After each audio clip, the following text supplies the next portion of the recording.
Hello दोस्तों, स्वागत है आप सभी का मेरे चैनल पर। आज हम एक ऐसी सच्ची कहानी सुनने वाले हैं जो रात की खामोशी को चीरते हुए आपकी हड्डियों तक पहुंचा देगी। ये कहानी जुड़ी है एक पुराने कॉलेज के उस कमरे से जहां रात के सन्नाटे में दस्तक की आवाज गूंजती थी और दीवारों पर एक परछाई अपने आप हिलने लगती थी।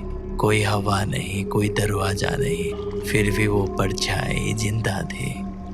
कॉलेज की यादें हर किसी के पास होती है, पर कुछ यादें अपने पीछे एक ऐसा काला धब्बा छोड़ जाती है जो जिंदगी भर नहीं मिटता। तो चलिए बिना किसी देरी के हम कहानी की तरफ बढ़ते हैं।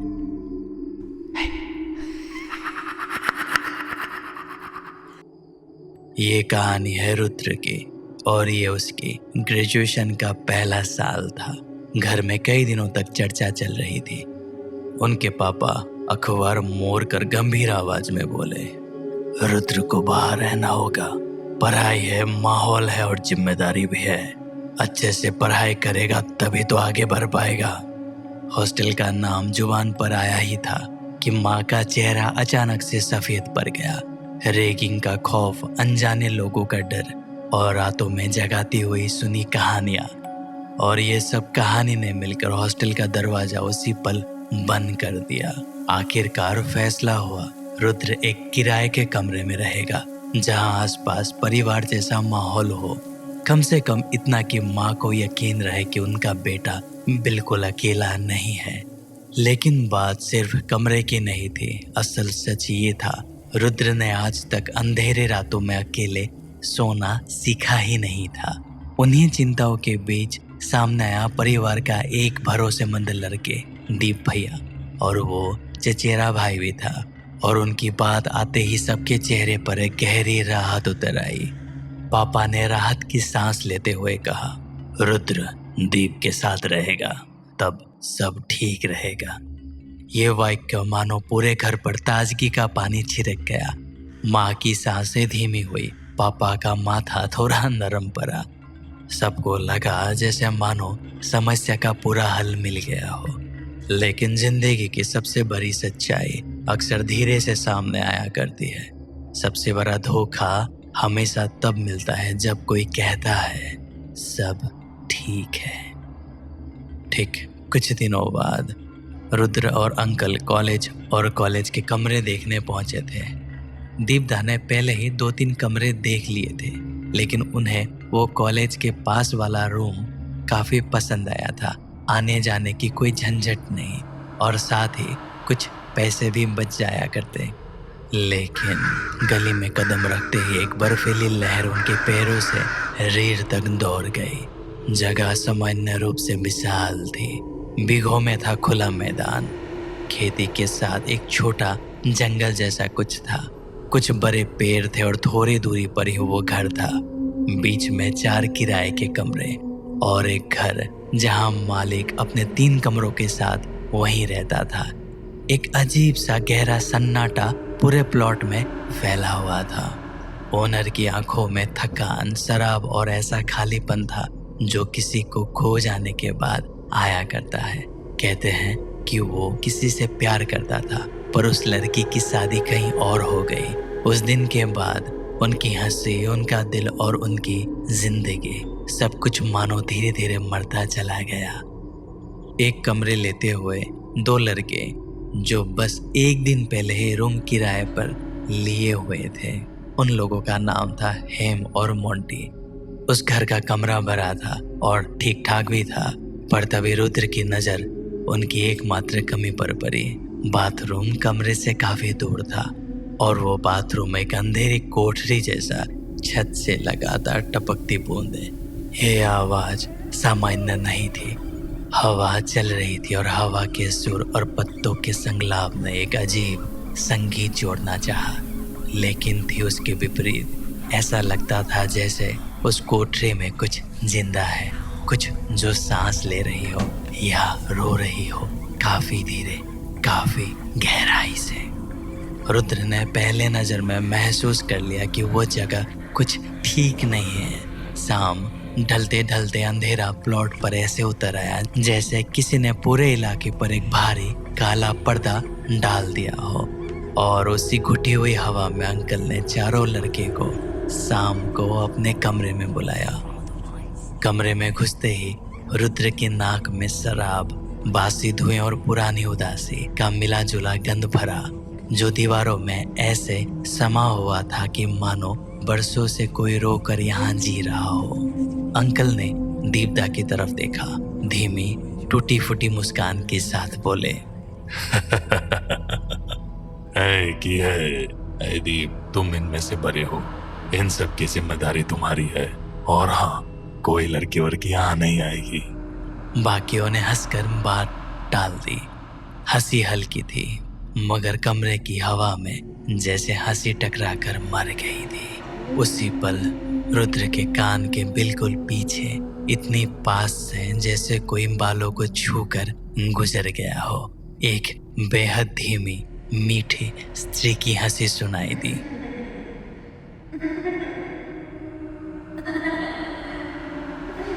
एक सूखी सांसों से भरी हंसी, ऐसा जो इंसानी कम किसी भूले बिखरे कमरे में रहने वाली छाया की लगती थी।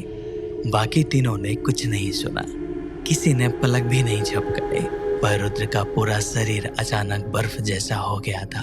वो हंसी मानो उसके गर्दन पर गीली उंगली की तरह रेंग गई। अंकल के चेहरे पर उस एक पल में कुछ अजीब हुआ। उनकी हंसी ठिठक गई और आंखों में गहरी बुझी हुई खालीपन उतर आई। उन्हें जैसे पता हो ये किसकी हंसी थी और वो कहाँ से आई हो। फिर उन्होंने धीमे, काफी भारी स्वर में कहा, रात में अगर बाथरूम जाना पड़े तो हाथ में कोई लोहे की चीज या आग लेकर जाना। कमरा एकदम शांत। चारों लड़कों के चेहरे पर डर का महीन परछाइयां तैर गई और अगले ही पल अंकल जोर से हंस पड़े। की है? अरे डर गए, मजाक कर रहा था। जंगल है, सांप और मच्छर काफी है। उनके होंठ हंसे, लेकिन उनकी आंखें बिल्कुल भी नहीं हंस रही थी। वो आंखें और कुछ कह रही थी, कुछ छुपा रही थी। रुद्र ने पहली बार गहरे दिल में एक कांटा चुभता महसूस किया। ये जगह में कुछ है, कुछ जो दिखाई नहीं दे रहा है, लेकिन क्यों पता नहीं, पर ऐसा लग रहा है कोई छुपकर हमें देख रहा है। और शायद अभी अभी उसने रुद्र को पहली बार नोटिस किया है। रुद्र हमेशा से शांत, शर्मिला और काफी हैंडसम था। उसकी मुलायम आवाज और मासूम आंखें लोगों को अनजाने में ही उनकी तरफ खींच लिया करता था। रुद्र को आए हुए कॉलेज में सिर्फ 1 हफ्ता हुआ था और रुद्र पहले ही कई नजरों का केंद्र बन गया था। लड़कियां उसकी मीठी बातों और हल्की सी शर्माती मुस्कान पर फिदा होने लगी। लेकिन एक सच कोई नहीं जानता था, रुद्र अंधेरे से डरता था और अकेले कमरे में रात बिताना उसके लिए किसी सजा से कम नहीं था। लेकिन सबसे बड़ा डर स्टूडेंट के लाइफ में एग्जाम का होता है और अपने पापा की डांट उससे भी बड़ा डर। उन्हीं उम्मीदों को याद में रखकर रुद्र ने खुद को बांध लिया। कमरा, किताबें और थी रात का सन्नाटा। उस कमरे की दीवारें दिन में साधारण लगती थी, लेकिन रात उन्हीं दीवारों से एक सर्द खामोशी का झरना बहता था। लेकिन एक रात कुछ अजीब हुआ। लगभग रात के 10 बजे दीप, हेम और मोंटी दूसरे कमरे पर लूडो खेल रहे थे। हंसी थी, गालियां दे रहे थे और शोर भी था। सब कुछ सामान्य लग रहा था और सुरक्षित भी थे। लेकिन रुद्र अपने कमरे में अकेला था। किताबें सामने थी, पर मन कहीं और भटक रहा था। 11 बजकर कुछ मिनट हुए थे।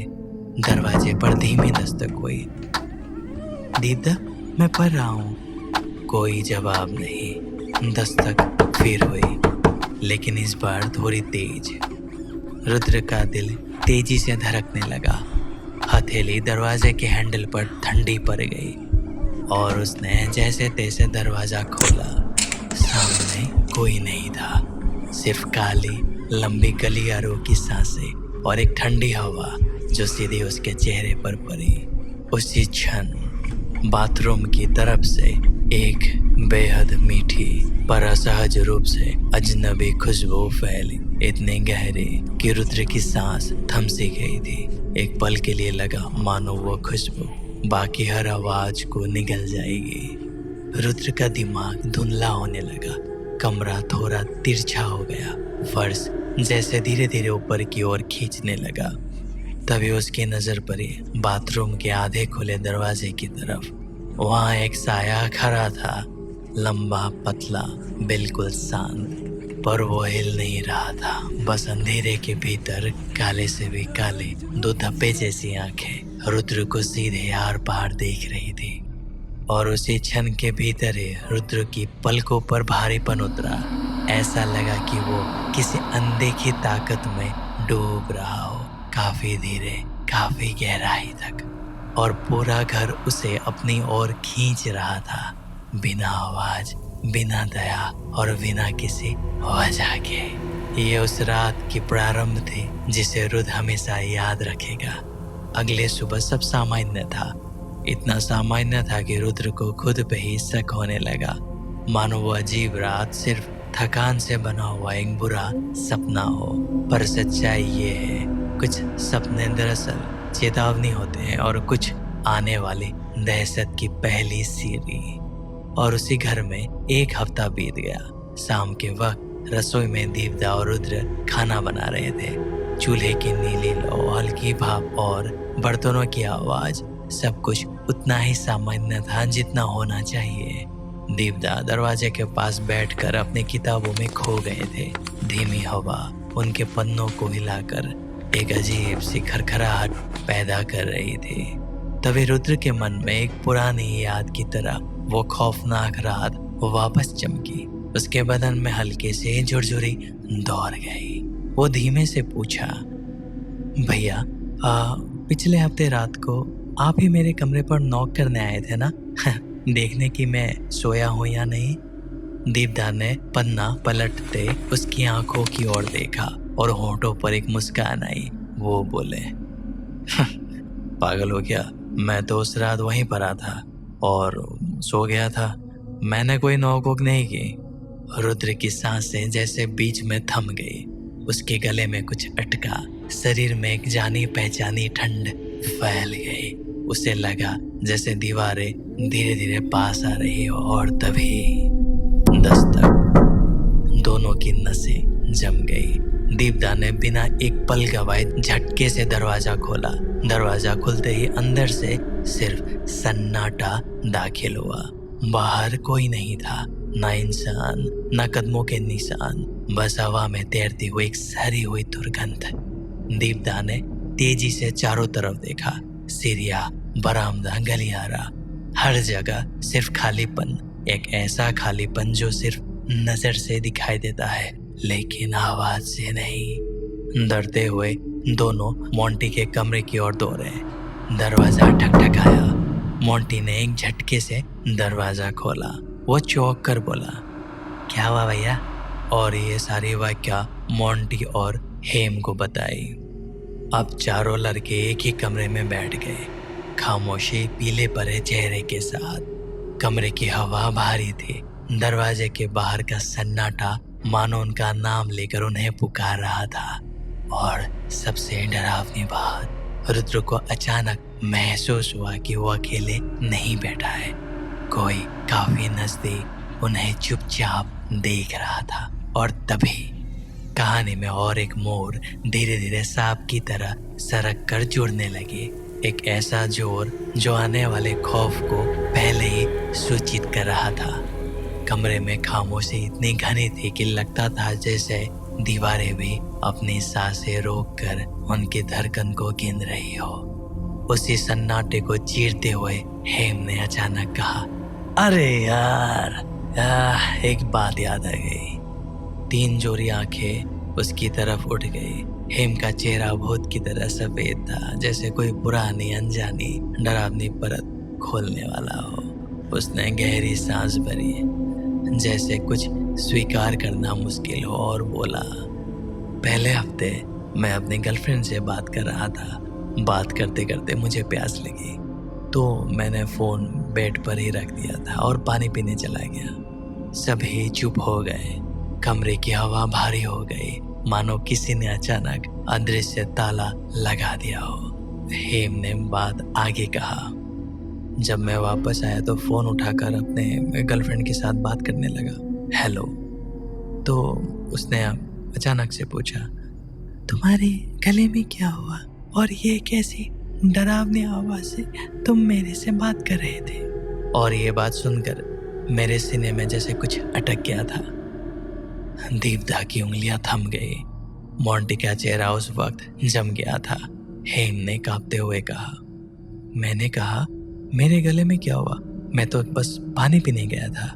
तो मेरी गर्लफ्रेंड ने कहा, अरे अभी जब तुम चुप थे, तुम्हारे फोन के पास से कोई कुछ कह रहा था। हेम ने पूछा, क्या कह रहा था? कुछ डरावनी आवाज से, जैसे हेलो।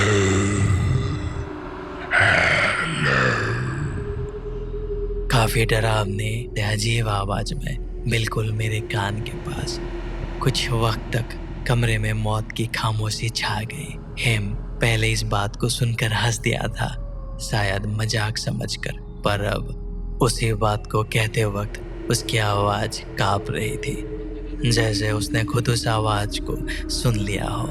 और जैसे ही बात खत्म हुई, खिड़की के पास से एक दबाई हुई दम घुटने की हंसी सुनाई दी।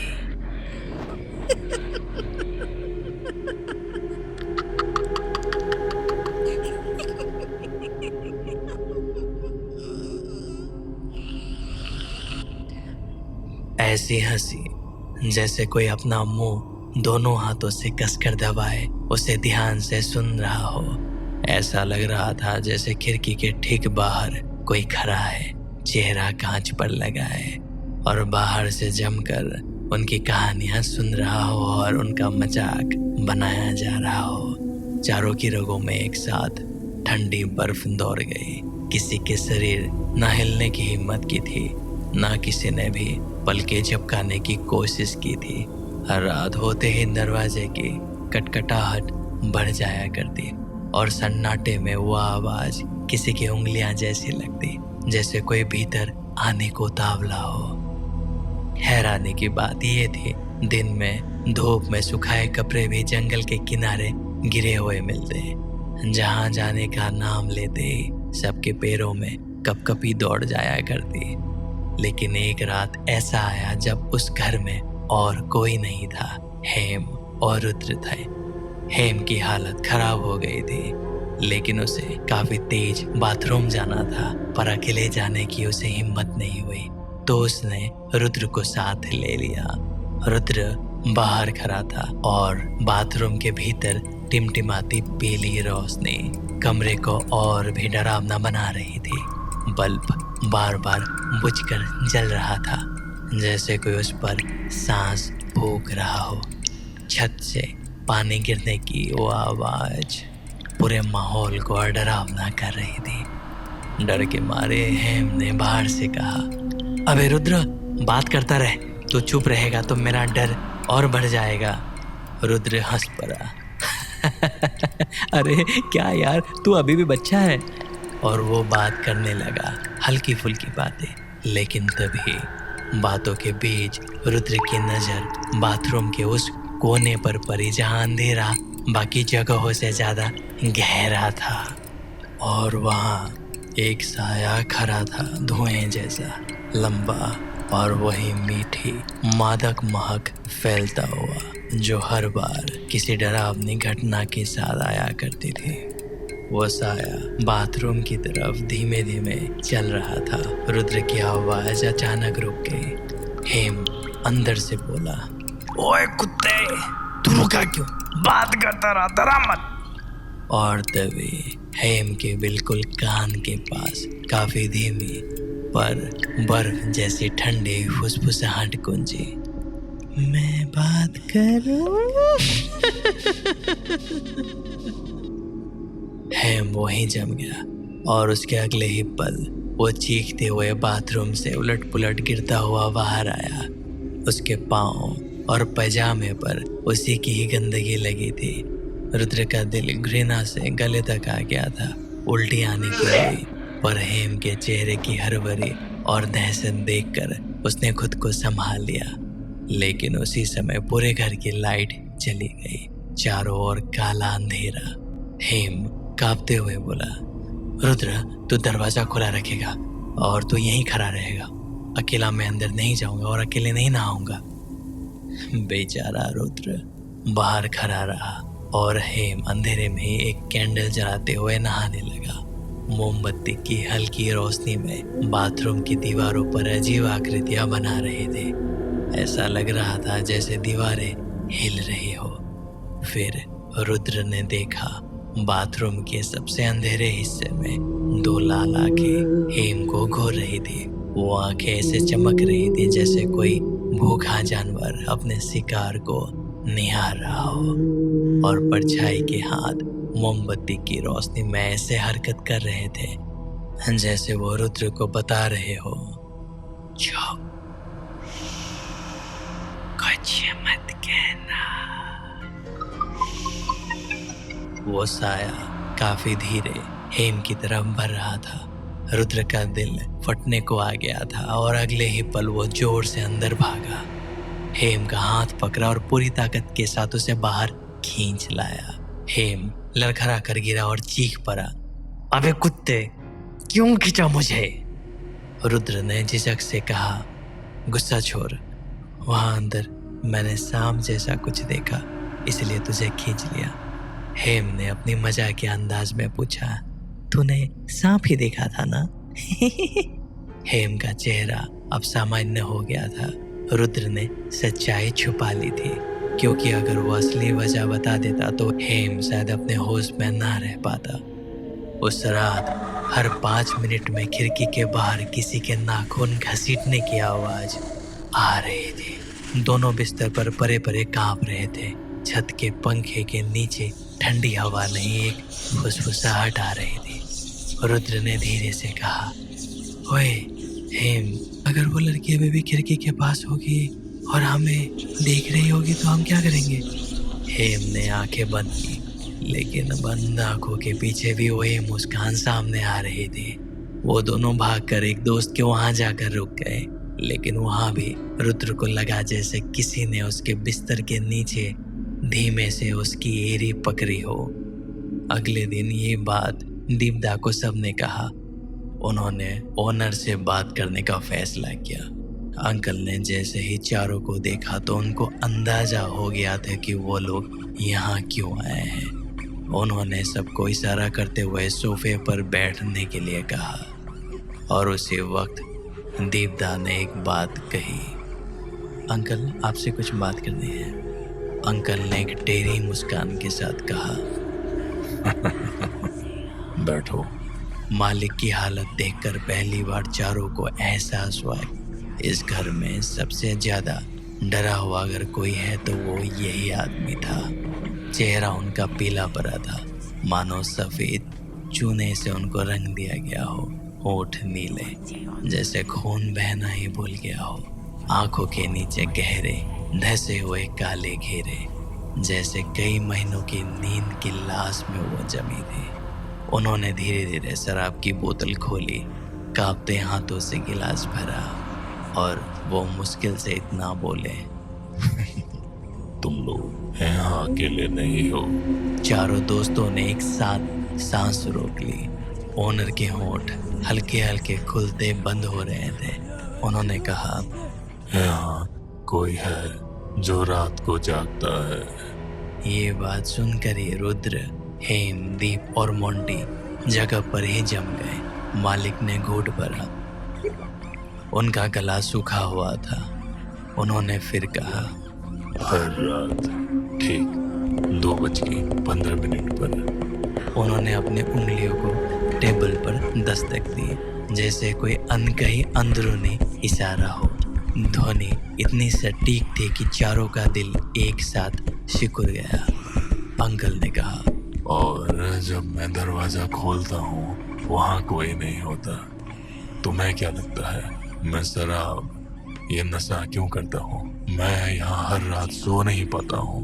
पता है, मैं अगर वो कमरे में सोने चलता हूँ, एक घुंघरू की आवाज मेरे पास नाचती रहती है। अजीब लगता है, मैं ये कमरे से वो कमरे तक घूमते रहता हूँ हर रात। लेकिन ये शराब ही है जो मुझे बचाए हुए है।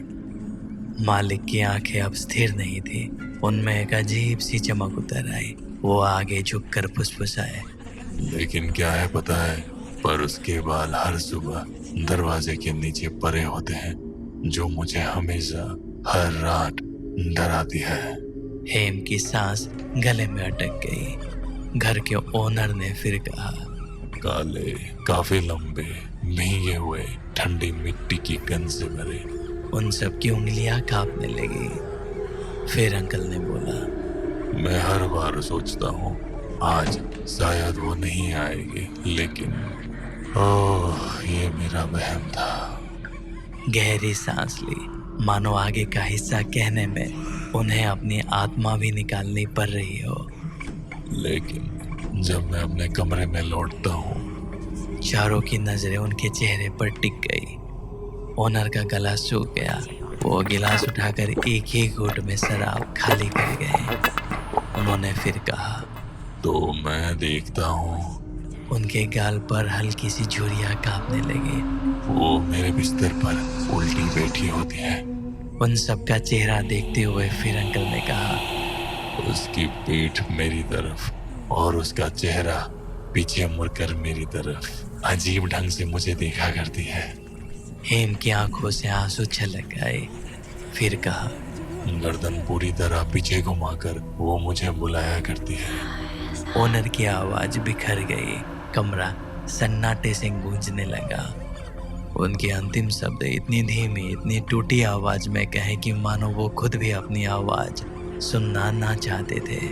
फिर उन्होंने कहा, और वो हर रात मुझे कहती है, मेरे साथ नाचो।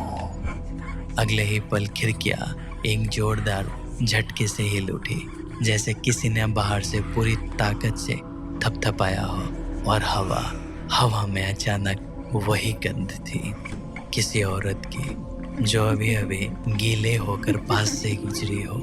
और तभी चारों ने देखा मालिक के कुर्सी के पीछे एक लंबा काला हाथ उनके कंधे पर रखा हुआ था। हाथों की उंगलियां इतनी लंबी जैसे टूटी हुई टहनियां हो, और उसके पीछे खड़ी वो स्त्री की आकृति। उसके बाल जमीन पर फैले हुए थे, चेहरा फटा, आंखें अंदर धसी और होंठ फटे हुए। लेकिन वो मुस्कान वही थी जो हेम ने कल देखी थी। वो धीरे धीरे मालिक के पीठ पर झुककर वो फुसफुसा रही थी, जैसे कह रही हो, ये मेरे हैं, सिर्फ मेरे। सबकी धड़कनें शून्य होने लगी।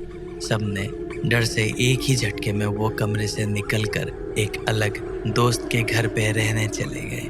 दोस्त के पिता ने उन लोगों की आप बीती सुनी। उन्होंने माथा पीट लिया। फिर उन्होंने कहा, भाग्य अच्छा था कि तुम सब बच गए। उस घर का रहस्य मैं बताता हूँ। और लगभग मान के चलो 10 साल पहले तुम्हारे ओनर की प्रेमिकाओं शादी से पहले उनसे मिलने आई थी। लेकिन जैसे ही वो घर जाने के लिए निकली तो उनके घर के पास ही रास्ते पर उनका एक्सीडेंट हो गया और वहीं उनकी मृत्यु हो गई। तब से लेकर आज तक हम ये बात सुनते रहते हैं कि वहाँ भी कुछ ना कुछ अजीब हादसे होते रहते हैं।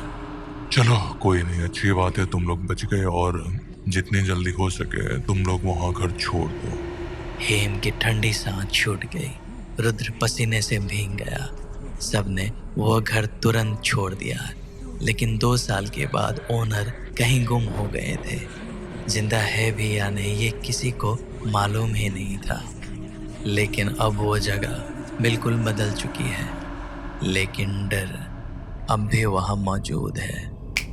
तो दोस्तों, यही थी कॉलेज में हुई हादसे की कहानी। आई होप आप सभी को ये कहानी पसंद आई होगी। प्लीज मेरे चैनल को लाइक, शेयर एंड सब्सक्राइब करें, ताकि मैं अच्छे से अच्छी कहानियाँ आपके पास ला पाऊँ। तो मिलते हैं नेक्स्ट वीक। तब तक के लिए take care and bye bye.